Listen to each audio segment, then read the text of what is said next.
Assalamualaikum warahmatullahi wabarakatuh. Untuk memenuhi penugasan mata kuliah sosiologi, kelompok 5 akan menjelaskan tentang hubungan manusia, masyarakat, dan kebudayaan. Sebelum saya membahas tentang hubungan manusia, masyarakat, dan kebudayaan, saya akan menjelaskan tentang konsep dasar manusia.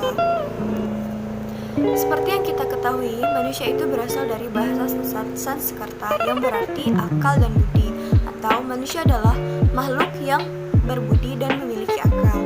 Menurut Aristoteles, manusia itu adalah zoon politikun, atau suka berkumpul dan bergaul dengan manusia lainnya.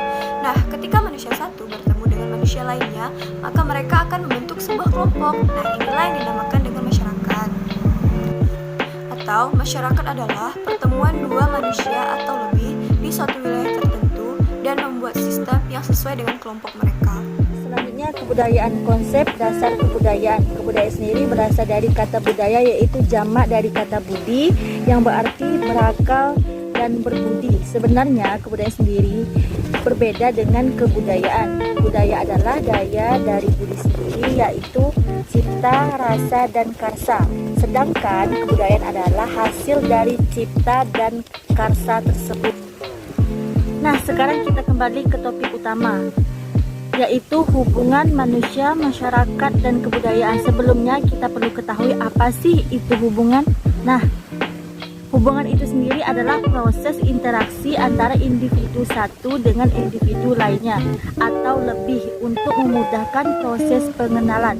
Selain sebagai makhluk individu, manusia sendiri merupakan makhluk sosial yang artinya tidak dapat hidup sendiri, akan selalu bergantung kepada orang lain. Karena berinteraksinya manusia satu dengan manusia lainnya, terbentuklah suatu hubungan di dalam masyarakat, di mana manusia didasari karena kepentingan, baik itu kepentingan positif, kepentingan negatif, baik itu kepentingan berlawanan atau berhadapan ataupun satu. Saya akan melanjutkan dari materi sebelumnya. Contoh dari kepentingan positif itu seperti di mana ketika sekelompok manusia ini melakukan pekerjaan, maka mereka akan saling tolong-menolong, seperti melakukan kerja bakti dan lain-lain. Sedangkan kepentingan negatif adalah di mana ada sekelompok manusia berinteraksi lalu merencanakan sebuah kejahatan atau sebut saja teroris, dan teroris itu pula terdiri dari sekelompok orang yang merencanakan kejahatan. Itulah yang dinamakan kepentingan negatif. Inilah dia hubungan manusia, masyarakat, dan kebudayaan, di mana hukum ini merupakan kristalisasi atau bentuk dari naluri, kesadaran, sikap, tingkah laku, dan serta dinilai dari suatu masyarakat. Baiklah, materi selanjutnya akan dilanjutkan oleh teman saya. Di sini saya akan menjelaskan peran hukum, di mana hukum akan mengatur kepentingan-kepentingan yang ada di masyarakat, agar yang terjadi di masyarakat itu hanyalah kepentingan yang positif, bukan yang negatif. Nah, nilai-nilai itu tadi merupakan hasil dari budi yang dijelaskan teman saya sebelumnya, di mana kebudayaan itu merupakan budi dari cipta, rasa, dan karsa, yaitu seperti pola pikir, pola perilaku, tingkah laku, dan sikap dari suatu masyarakat tersebut.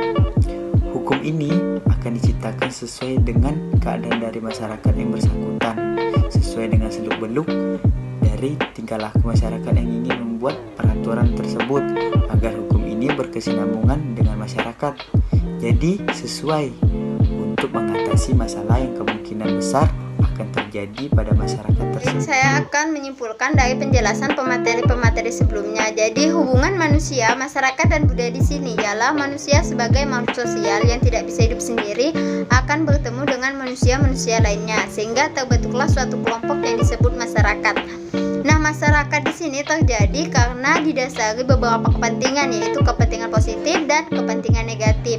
Nah, kepentingan negatif di sini kan buruk, jadi dibentuklah suatu hukum. Hukum di sini adalah kristalisasi dari kebudayaan, di mana kristalisasi dari tingkah laku, kebiasaan, kesadaran, dan nilai dari suatu masyarakat tersebut. Mungkin hanya ini yang dapat kami sampaikan, kurang dan lebihnya kami mohon maaf. Wassalamualaikum warahmatullahi wabarakatuh.